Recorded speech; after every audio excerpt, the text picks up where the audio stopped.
buntag magluto na puta og utan bisa sa tani kaya dahil lunod ang utan. Yura na ang utan guys, wala na isahog. Mikos-mikos man tadiya. Nalami kayo na siya guys. Kaya kuan marag namis na namang utan. Pinakbit mo tana pero wala may kuan, wala bitay ka ng palaya. Sari-sari ra gina siya.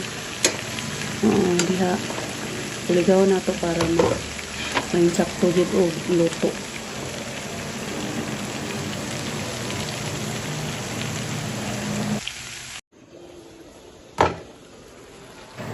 Niyara ukab na po nako kay itanaw na ako og naluto na ba, gilunod na ko ang atsal.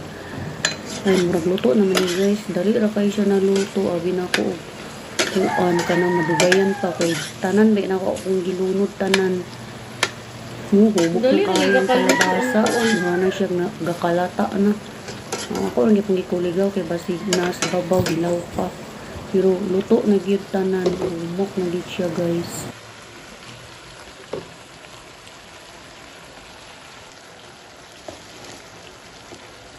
Doon nasad na ako ng pitsay diri kay para maapil o kahumok ng iyahang istok. Dungan na lang guys para maluto ginatanan.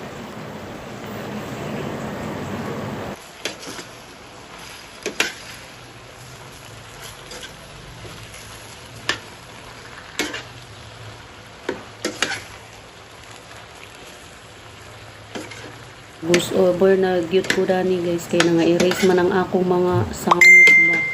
Muna nga voice over na lang ko. Pero basi matingala mo nga nay background nga gapinusila. Garanaw pa daw bana ani sa video ba sa iyahang iPad. Mo nang kita gid ninyo kung unsa na inyong mga dunggan bitaw sa background.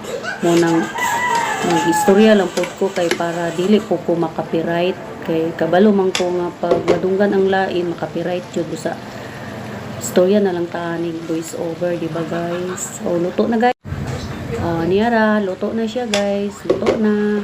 Mga unatang tanan. Thank you for watching. See you in the next vlog.